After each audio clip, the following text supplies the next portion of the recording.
from Sarangani Province, Philippines, and boxing's legendary and only 8-division champion of the world. Ladies and gentlemen, let's get ready to rumble! This Manny Pacquiao or something. Pacquiao lives up to all the expectations and more. He can do everything. That's what makes him so complicated. He is the pound for pound champion. One of the greatest of all time. PPOTE, the best of this era. Welcome to PacMonth, a tribute to the historic legacy of the legendary Manny Pacquiao.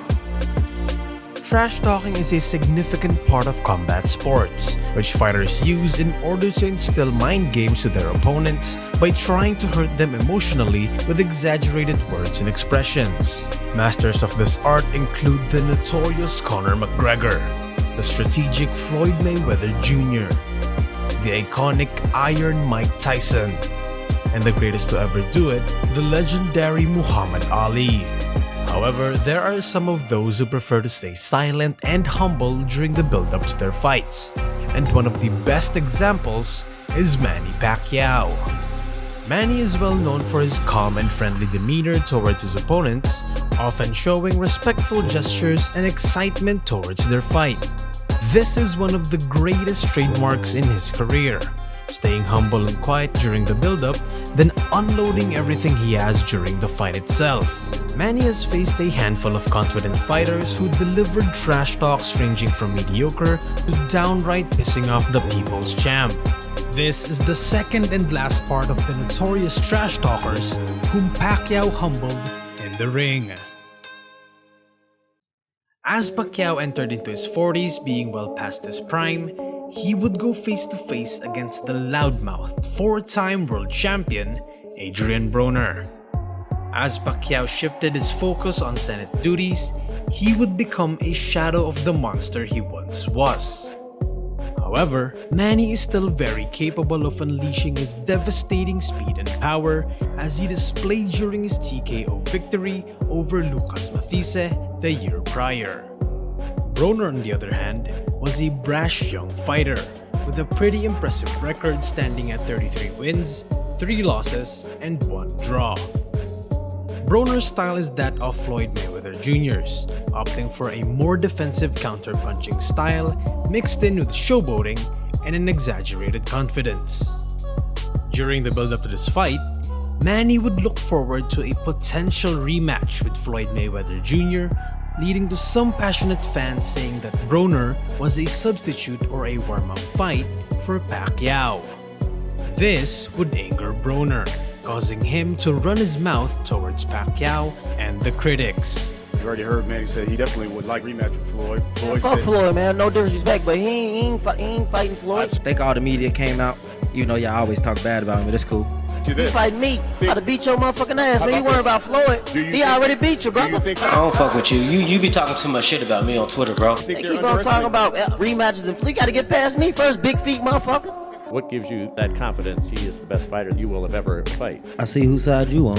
Broner started off by saying that he will easily beat Pacquiao, mentioning his experience with southpaws, allowing him to dismantle Manny like he did with his past opponents. I just don't see Manny Pacquiao beating me, and before he beat me, he got a better chance of becoming driving instructor. Going into this fight, I'm very confident.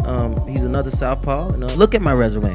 What do I do to southpaws? I stop them. I'm gonna do what I always do. I'm gonna dismantle him. I just feel like he can't beat me. Broner would then start making jokes about Pacquiao, who, despite being Asian, acts like a stereotypical black boxer. He drink Hennessy, promote Hennessy. He fuck his money up, fuck up his taxes. If you ask me, he a black fighter.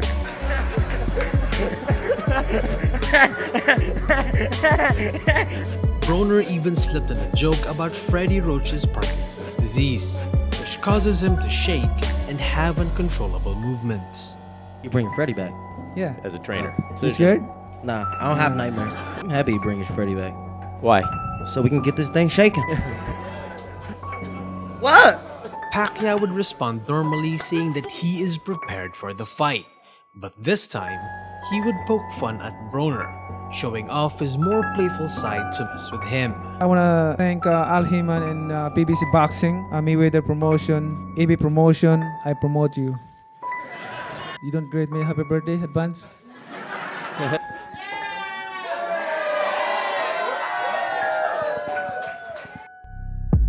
On January 19, 2019, the fight was set as a title match for Pacquiao's WBA welterweight title at the MGM Grand Arena in Las Vegas, Nevada, United States.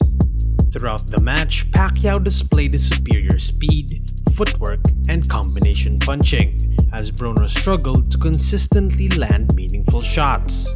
Manny would bring out the Mayweather in Broner, causing him to clinch a lot and run across the ring to avoid Pacquiao's offense. Pacquiao would continue to work on Broner with his angles to overwhelm him with power punches as he struggled to counter Manny's fast flurries. Broner would always be on the defense despite landing a few shots towards Pacquiao's face. Pacquiao would consistently rush him down and apply pressure. Broner managed to stay alive until the 12th round, but due to his poor performance, Pacquiao went on to win via unanimous decision and retain his title.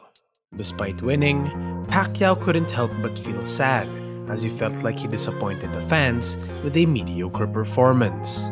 On the other hand, Broner was infuriated during the post-fight interview, shouting that he had beat Pacquiao and he had clearly won the fight. Yeah, bring your motherfucking ass over here. I got a lot to say. I beat him. Everybody out there know I beat him. I controlled the fight. He was missing. I hit him clean more times. I beat him. Y'all know I beat that boy. Y'all know I beat that boy. This tantrum would lead to American fans along with critics who he thought was on his side to mock him. I don't know what was wrong with Adrien Broner post-fight saying he won that fight against Pacquiao. Hell no, he did not. Pacquiao was all over him. Yes, man, I lost 100K on this nigga. On behalf of the hood, please don't ever do anything for us ever again. I don't see how you were scoring points. When were you winning? A few years later, Broner was interviewed and reflected that Pacquiao was his biggest fight, but not his toughest, reiterating that though he stands by the loss, he still believes that he had lost to biased judges. Would you say that was the biggest fight of your career? Hell yeah. I'd never been on that type of stage before. It was huge. Do you stand behind that loss? I do, but they was being biased, man. If you go look at that damn fight, man, he wasn't touching me. However, during the Pacquiao vs. Ugas fight, Broner would pay massive respect towards Pacquiao, even visiting him in his locker room before his fight. After we hugged, I told him good luck, do your thing. And I still told Freddie, man, I love you, even though he feel the way he feel about me. In the summer of 2019, just a few months after fighting Adrien Broner, Pacquiao would be part of a clash of champions as he squared off against the undefeated Keith Thurman, who was the reigning and defending WBA welterweight champion. Thurman is a rising star in the welterweight division, well known for his punching power and adaptability in the ring, along with his natural charisma, which would lead to him becoming a former unified welterweight champion. Thurman was a natural trash talker, brought about by his oozing charisma, similar to Adrien Broner, but with a lot more finesse. As the two fighters prepared to square off in the ring, their verbal exchanges outside it were just as impactful, as this was the fight wherein Pacquiao actually became furious during the buildup. Thurman would assert that he will retire Pacquiao and claim his throne at the top of the welterweight division. Yeah, I say I'm gonna retire him. I just gotta try to point him in the right direction. You know what I'm saying? In which Pacquiao responded saying, He's saying that he's going to send me to retirement and I believe that only God will tell when I'm going to retire and not my opponent. Thurman added saying that Manny should just focus on being a senator, as one cannot fight forever. Go be senator, baby! Your country needs you, baby! It's almost finished. He doesn't have much left. Go play basketball, Manny. You say you like to play basketball every day. I will bow down in the middle of the ring. I'll say, oh senator, great is ye, oh senator. Thurman would target Pacquiao's religiousness and attack from there. wanted to stab him a little bit. I mean, I know he likes to quote Bible verses, so I'll let you know he's getting crucified. If he didn't feel it, his family felt it. It's almost as if they had a crown of thorns on them themselves. Thurman would then go on to mock Pacquiao, belittling his physical attributes, comparing Pacquiao to a short-armed T-Rex, and saying that his size will not be able to handle his punching power. I already said he's got these T-Rex arms. Manny Pacquiao, T-Rex arms. Pop, pop, pop. Can you stop this man? Of course. He's like this big. My punch is this big. Pacquiao tried his best to remain composed and professional, though he was clearly hurt from Thurman's assertions and mockery. Pacquiao's words were measured and focused, highlighting his determination to prove himself in the ring once again, especially at the age he is currently in. All those words that I heard give me more inspiration and determination to work hard, believe it. Well, I keep my mouth shut and let him talk. Let my chest talk in the ring. He then went on to acknowledge Thurman's skills while emphasizing his own dedication and preparation for the fight. That's the reason I picked him, because of his style. He loved to fight, so he threw a lot of punches. I love that. The highly anticipated main event was held at the MGM Grand Garden Arena in Las Vegas, Nevada, United States. The fight was a terrific showdown, starting off with a feeling out process for both fighters to know the strengths and weaknesses of one another.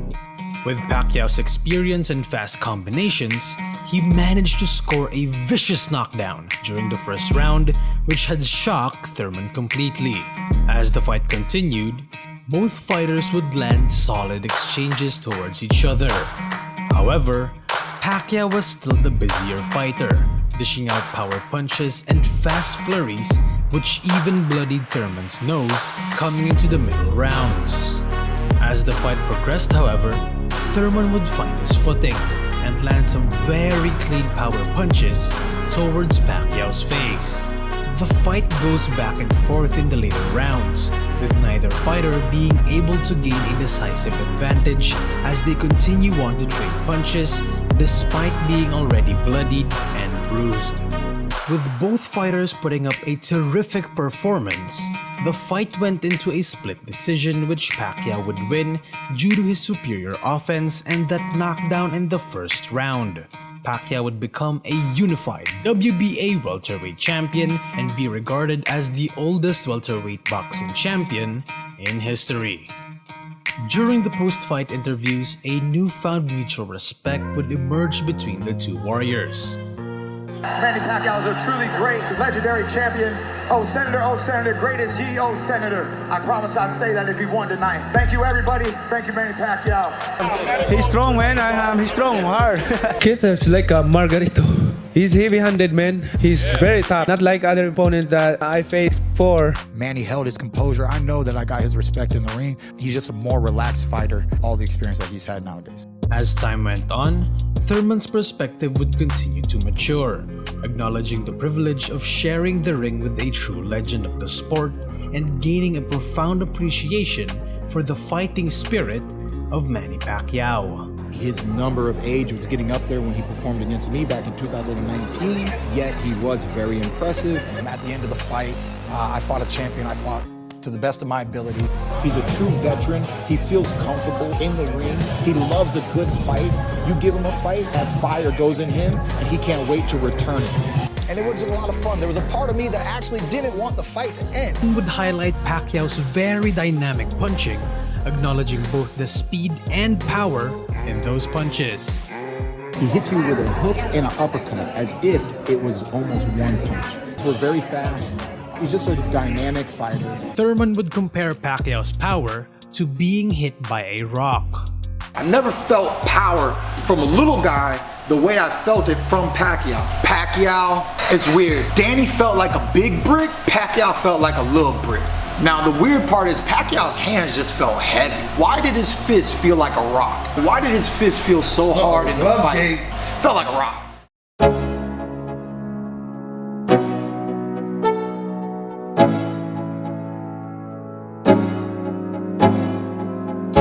Whether it's charisma outside the ring or pure dominance inside the ring, it is the complete package and unique style that makes a boxer great. His achievements in and outside the ring is what determines his legacy, and Pacquiao certainly has built an unmatched legacy. Did we miss any more big mouth opponents of Pacquiao? Leave your thoughts in the comments below. If you've enjoyed this video, consider subscribing and liking it. Want more boxing stories? Comment down who you want us to feature next. For the meantime, indulge yourself with the previous episodes of PacMonth right here. This is PacMonth.